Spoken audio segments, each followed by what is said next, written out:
సృష్టి ఆవిర్భావం నుంచి ఇప్పటి వరకు అంత జ్ఞానం అంతా కూడా చిత్తంలో ఉంది. అదే జ్ఞానము, అదే ఆత్మ జ్ఞానం, అదే ప్రజ్ఞ అంటారు. అంటే పరిశుద్ధమైనటువంటి జ్ఞానం, అంటే ప్రపంచానికి కాకుండా విశ్వ ఖగోళాలకు సంబంధించిన జ్ఞానం అంతా కూడా మన సంచితములు అంటే చిత్తంలో ఆల్రెడీ నిమిగ్రతం ఉంది. ఎప్పుడైతే మనం కళ్ళు మూసుకొని అంతరంలోకి వెళ్తుంటామో అది నెమ్మదిగా చుట్టూ ఆ చిత్తంలో ఉన్న పొరలన్నీ కూడా నెమ్మదిగా మబ్బులు ఎలా అయితే వెళ్ళిపోతుంటాయో అప్పుడు ఏమవుతుంది, వర్షం కురుస్తుంది, మబ్బులు కలుస్తాయి. సో మనం ఇప్పుడు అలా అదే విధంగా ఈ యొక్క చిత్తములో ఉన్నటువంటి ఆ మబ్బులన్నీ కూడా అంటే ఆ పొరలన్నీ వెళ్ళిపోయి మనకి దివ్యదృష్టి ద్వారా అంటే అంతర్దృష్టి ద్వారా చూడగలుగుతాం. చూసుకొని మనము ఇప్పుడు ఉన్న ఈ ప్రజెంట్ టైము, తల్లి గర్భం నుంచి వచ్చిన సమయము, తల్లి గర్భకు ముందు మనం ఎక్కడ ఉన్నాము, చనిపోయినప్పుడు నుంచి 100 సంవత్సరాలు 50 సంవత్సరాలు బతికే ఉంటాం గత జన్మలో. ఏం చేశాము, అలా ఒకటి కాదు కదా, ఎన్నో యుగాల నుంచి వచ్చాం మనం ఇక్కడికి. సో అవన్నీ చూసుకోగలుగుతాం. అదేవిధంగా సృష్టిలో మనం ఇప్పుడు భూమి మీద ఉన్నాం. భూమికి ఆకాశం చివరిది పంచభూతాల్లో. ఆకాశానికి అవతలేముంది, శూన్యం ఉంటుంది. శూన్యంలో ఏముంటాయి, గ్రహాలు, సూర్యుడు, మరి గ్రహాలకు ఉపగ్రహాలు ఉంటాయి, సూర్యుడు, మరి సూర్యమండలాలు ఉంటాయి, నక్షత్రాలు అంటారు, నక్షత్ర మండలాలు అంటారు, నక్షత్ర కూటములు ఉంటారు. అవన్నీ కలిసి పాలపుంత అంటాము, గెలాక్సీ అంటాము. ఇవన్నిటిని కూడా ఈ ఆకాశం పైన ఉన్నటిని కూడా మనం దర్శించగలిగే శక్తి మన దివ్యశక్తికి ఉంది. ధ్యానం ఏంటంటే మనసుని తేటతెల్లం చేసి మనసుని ప్రశాంత చేసి చిత్తాన్ని కూడా బుద్ధి ఏం చేస్తుందంటే అటు ఇటు నిర్ణయిస్తుంటుంది. మనం చూసిందంతా కూడా బుద్ధి నిర్ణయిస్తుంటుంది, వెళ్ళాలా లేదని బుద్ధి చెప్తుంది. అవును, బుద్ధి ఏమవుతుందంటే సద్బుద్ధి కావాలి, బుద్ధి వికసించాలి. ఇప్పుడు ఏమవుతుందంటే మనకి తామర మొగ్గ ఉంటుందండి. ఆ తామర మొగ్గ ఎలా ఉంటుంది, బడ్ షేప్లో ఉంటుంది. అది విచ్చుకున్నప్పుడు కమలం అంటే పూర్తిగా పూర్ణ దళమైనటువంటి కమలం అనుకుంటాం. సో బుద్ధి కూడా ఎలా ఉంటుందంటే మనం ప్రారంభంగా జన్మ తీసుకున్నప్పుడు భూమి మీద బుద్ధి అనేది చిన్నప్పుడు అనుకోండి, ఇది ఎలా ఉంటుందంటే ఇలా ఉంటుంది, మొగ్గ స్థితిలో ఉంటుంది. తర్వాత చిన్న నెమ్మది అవుతూ సో వికసించిన పూర్ణ దళమైనటువంటి సంపూర్ణ దళంతో కూడిన ఆ యొక్క కమలం ఎలా ఉంటుందో ఆ బుద్ధిని దానికి చిహ్నం చూపిస్తారు. ఓకే. సో ఎవరికైతే ఆ మొగ్గ నుంచి ఆ పూర్ణ వికసించిన దళాల స్థితికి, అదే పద్మదళం అంటారు, సహస్రార దళం, 1000 రేకులతో కూడిన పద్మదళం అంటారు.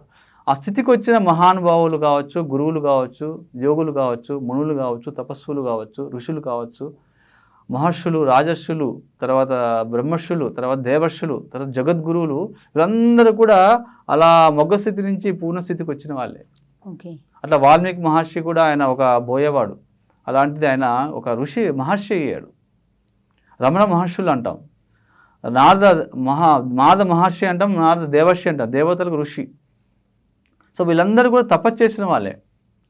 ధ్యానం చేసుకొని కొన్ని 100 సంవత్సరాలు 1000 సంవత్సరాలు తపస్సులకు వెళ్ళి ధ్యానంలోకి వెళ్ళి అవన్నీ కూడా ఆకాశం మించిన ఎన్నో ఖగోళాల బ్రహ్మాండాలని, అందుకోసమే మనం అనుకుంటున్నాం సూర్యమండలమే అనుకొని, ఇలాంటి సూర్యమండలాలు అనేక కోట్ల సూర్యమండలాలు ఉన్నాయి. అందుకోసమే అఖిలాండ కోటి బ్రహ్మాండాలు అంటారు, బ్రహ్మాండ నాయక అంటాం. అఖిలాండ కోటి బ్రహ్మాండాలు అంటే అఖిలాండ అంటే అది అనంతం, దానికి ఒక ఇంత అని సంఖ్య లేదు.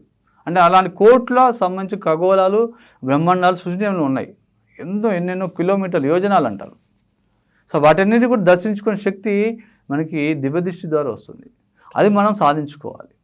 మనకి శివుడికి త్రినేత్రం ఉందని అందరికి తెలిసింది, ఆయన బోలాకారుడు అంటాము. సో మనకి లక్ష్మీదేవి ఒక పద్మ కమలంలో కూర్చుంది, సరస్వతి పద్మ కమలంలో కూర్చుంది, మరి వాళ్ళ చేతిలో ఆయుధాలు ఉంటాయి, కొంతమంది చేతిలో కమలం పువ్వుతో పట్టుకుంటారు బ్రహ్మదేవుడు. కానీ ఇవన్నీ చిహ్నాలు ఏంటంటే వాళ్ళు సంపూర్ణంగా సహస్రాల స్థితికి వచ్చారని, పూర్తి జ్ఞానాన్ని సంపాదించారు. దివ్యనేత్రం అంటే మూడో కన్ను ఏంటంటే వాళ్ళకి మూడో కన్ను విచ్చుకుందని, పూర్తిగా వికసించింది. అంటే మూడో కన్ను వికసించింది, తర్వాత సహస్రాదళం అంటే సంపూర్ణమైనటువంటి అనంత విశ్వాలకు సంబంధించిన జ్ఞానం అంతా కూడా వికసించింది. వాళ్ళు ఇక్కడ కూర్చొని అన్ని చూడగలుగుతారు. మనం ఎలా అయితే మొబైల్లో కూర్చొని అని ఎలా చూస్తామో వాళ్ళు మొబైల్తో అవసరం లేదు, వాళ్ళు ఎలా అనుకుంటే సృష్టించుకోగలుగుతారు. అందుకోసమే వాళ్ళకి మంత్రసిద్ధి ఉంటుంది. ఓకే. వాళ్ళు ఏదనుకుంటుంది ఇప్పుడు మనకి పురాణ సినిమాలు చూసాం మనం, పౌరాణిక సినిమాలు మనకి ఎన్నో రకాలుగా పాతాళ భైరవ అనేది అని భూఫ్ అనగానే ఇలా వచ్చేసేటి, వాళ్ళు ఏదనుకుంటే ఏదనుకుంటుంది. అది ఎలా వచ్చిందంటే వాళ్ళు తపస్సు చేశారు, ఓకే, వాళ్ళంతా ధ్యానాలు కూర్చున్నారు. లేదంటే కొంతమంది అంటే ఇందులో ఏదంటే రకరకాలైనటువంటి ఉన్నాయండి. మూడో కన్ను తెచ్చుకోవడానికి, పద్మకమలం ఇచ్చుకోవడానికి రకరకాలైనటువంటి సాధనలు ఉన్నాయి.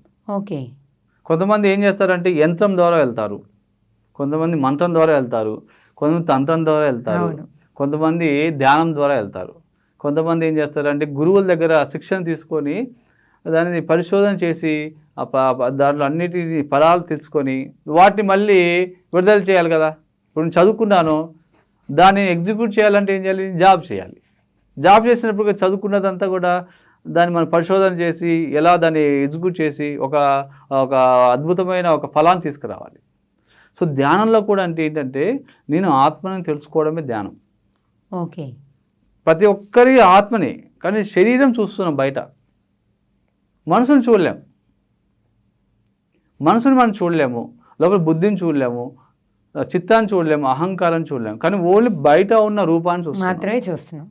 కానీ లోపల మనసుని కూడా చదివేయగలిగే స్థితి, శక్తి అనొచ్చు. వారు ఎక్కడి నుంచి వచ్చారు, ఏ యుగం నుంచి వచ్చారు, ఏ జన్మ తీసుకొని వచ్చారు, రకరకాలైనటువంటి చిత్తాన్ని కూడా దర్శించుకునే శక్తి త్రినేత్రానికి ఉంది. దానికి ఏమంటారంటే మండల ధ్యానాలు చేయాలి. ఓకే, మండలం అంటే ఎన్ని రోజులండి? మండలం అంటే 41 రోజులు. ఎలా వచ్చింది మండలం అంటే, మనకి భూమికి చంద్రుడు ఉన్నాడు. సో పూర్ణ చంద్రుడు అంటాం, లేదంటే చీకటి చంద్రుడు అంటాం. దాన్ని అమావాస్య, చీకటి చంద్రుడు అమావాస్య అంటాం, పూర్ణ చంద్రుడిని పౌర్ణమి చంద్రుడు. సో మనకి మొట్టమొదటిగా పౌర్ణమితోటి మొదలవుతుంది. అంటే పౌర్ణమి తర్వాత నుంచి మనకి పాడ్యమి అంటారు. సో ఆ మొట్టమొదటి రోజు పౌర్ణమి నుంచి మొదలు పెడదాం. పౌర్ణమి మళ్ళీ అమావాస్యకి 15 రోజులు, మళ్ళీ అమావాస్య నుంచి పౌర్ణమికి 15 రోజులు, మళ్ళీ పౌర్ణమి నుంచి ఏకాదశి 11 రోజులు. సో ఈ 30+11 41 రోజులు, దాని మండలం అంటారు. ఓకే, సో ఎందుకు 41 రోజులు అంటే, సో మనకి ఆ ఏకాదశి వరకు, ఏకాదశి ఎందుకు ప్రత్యేకత ఏంటంటే 11 అంటాం ఏకాదశి. 10 దేనికి సంకేతం అంటే పంచజ్ఞానేంద్రియాలు పంచకర్మేంద్రియాలు 2 కూడితే 10 ఇంద్రియాలు అందాం. ఓకేనా. సో 10కి సంబంధం, 10 జ్ఞానేంద్రియాలు 10 రోజులకు సంబంధం. 10 జ్ఞానేంద్రియాలకి మించింది ఏముంది, మనస్సు. 11వది మనస్సు. సో ఈ యొక్క 41 రోజులు ఈ మనస్సు అనేది కొంచెము దాని యొక్క తీవ్రతని తగ్గిపోతుంటుంది. ఆ లోపల కూడబెట్టిన అంత ఆలోచనలన్నీ కూడా తగ్గిపోతుంటాయి. దీనికి ఎగ్జాంపుల్ చెప్తాను, మనసులో ఎన్ని ఆలోచిస్తుంది, ఏం చేస్తుంది అనేది. ప్రతిరోజు మనకి 24 గంటల సమయం ఉంది. 24 గంటలు అంటే ఒక గంటకి 3600 క్షణాలు, ఒక నిమిషానికి 60 క్షణాలు. సో గంటకి 3600 ఇంటూ 24 86,400 క్షణాలు ఉంటుంది ఒక రోజుకి. ఓకే, 86,400 క్షణాలు మన రోజు చేతిలో ఉంటుంది. సో అందులో ఏం చేస్తుంది, 24 గంటల్లో మనం 8 గంటలు నిద్రపోతాం, కొంతమంది 6 గంటలు నిద్రపోతారు, కొంతమంది 8 గంటలు నిద్రపోతారు. సో 8 గంటలు తీసేద్దాం, ఇంకెన్ని గంటలు ఉంది, 16 గంటలు ఉంది.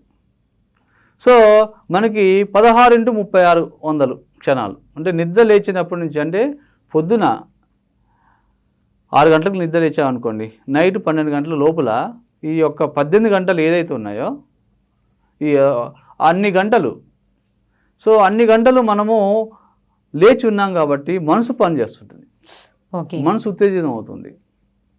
ఈ 2 కళ్ళ ద్వారా మనం చూస్తుంటాం. లేవంగా ఏం చేస్తాము, ప్రపంచాన్ని చూస్తాము, ఇంటి రూమ్లో చూస్తాం ఫస్ట్, తర్వాత ఏం చేయాలని ఆలోచిస్తాం, మెదడు ఆలోచనిస్తుంటుంది, మనసు ఆలోచిస్తుంటుంది, ఏం చేయాలి, ఏం చేయబోవాలి. కొంతమంది ముందే ప్రణాళిక ఉంటుంది, కొంతమంది ప్రణాళిక ఉండదు, కొంతమంది లక్ష్యంతో బతుకుతారు, కొంతమంది లక్ష్యం లేకుండా బతుకుతారు. సో ఏదైనా సరే కూడా మనసు పనిచేస్తుంది.